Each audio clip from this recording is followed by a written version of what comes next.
حضرت آدم علیہ السلام سب سے پہلے انسان ہیں جن کو اللہ نے دنیا میں بھی اللہ تعالیٰ نے دنیا کو آباد کرنے کا ارادہ کیا تو اس نے فرشتوں سے کہا حضرت آدم علیہ السلام کے نہ ماں ہے نہ باپ ہے۔ پھر آپ کو جنت میں تنہائی محسوس ہونے لگی۔ جب آپ نیند سے بیدار ہوئے تو یہ دیکھ کر حیران رہ گئے کہ ایک نہایت خوبصورت اور حسین عورت آپ کے پاس بیٹھی ہوئی ہے۔ آپ نے ان سے فرمایا، تم کون ہو اور کس لیے یہاں آئی ہو، اور ہم دونوں پیار و محبت سے زندگی بسر کریں۔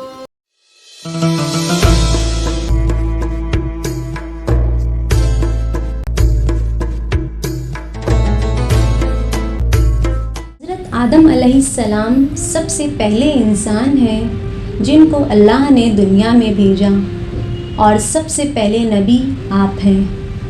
جب اللہ تعالیٰ نے دنیا کو آباد کرنے کا ارادہ کیا تو اس نے فرشتوں سے کہا، میں اس دنیا میں اپنا نائب خلیفہ بنانا چاہتا ہوں۔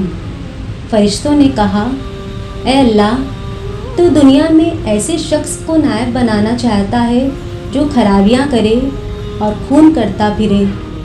ہم تیری تعریف اور تسبیح بیان کرتے ہیں۔ اللہ تعالیٰ نے فرمایا، میں وہ باتیں جانتا ہوں جو تم نہیں جانتے۔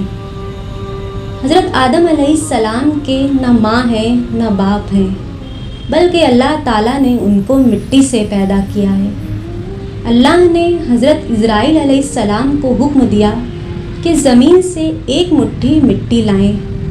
خدا کے حکم سے حضرت اسرائیل علیہ السلام نے آسمان سے اتر کر زمین سے ایک مٹھی مٹی اٹھائی تو پوری روئے زمین کی اوپری پرت چھلکے کی مانند اتر کر آپ کی مٹھی میں آ گئی، جس میں 60 رنگوں اور مختلف کیفیتوں والی مٹی تھی، یعنی سفید و سیاہ، سرخ و زرد رنگ والی، اور نرم و سخت، نمکین اور پھیکی وغیرہ کیفیتوں کی مٹیاں شامل تھیں۔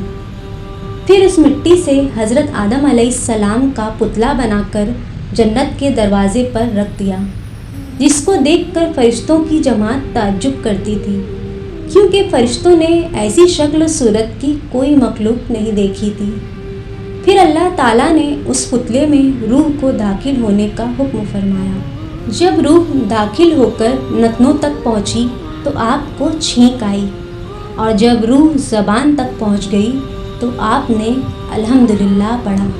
اللہ تعالیٰ نے فرمایا، اے آدم، میں نے تم کو اپنی حمد کے لیے ہی بنایا ہے۔ پھر حضرت آدم علیہ السلام جنت میں رہنے لگے۔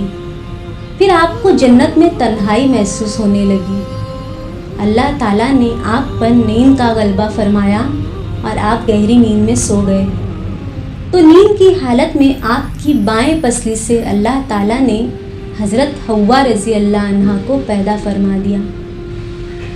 جب آپ نیند سے بیدار ہوئے تو یہ دیکھ کر حیران رہ گئے کہ ایک نہایت خوبصورت اور حسین عورت آپ کے پاس بیٹھی ہوئی ہے۔ آپ نے ان سے فرمایا، تم کون ہو اور کس لیے یہاں آئی ہو؟ تو حضرت حوا رضی اللہ عنہا نے جواب دیا، میں آپ کی بیوی ہوں، اور اللہ تعالیٰ نے مجھے اس لیے پیدا کیا تاکہ آپ کو مجھ سے سکون حاصل ہو اور مجھے آپ سے، اور ہم دونوں پیار و محبت سے زندگی بسر کریں اور اللہ کی نعمتوں کا شکر کرتے رہیں۔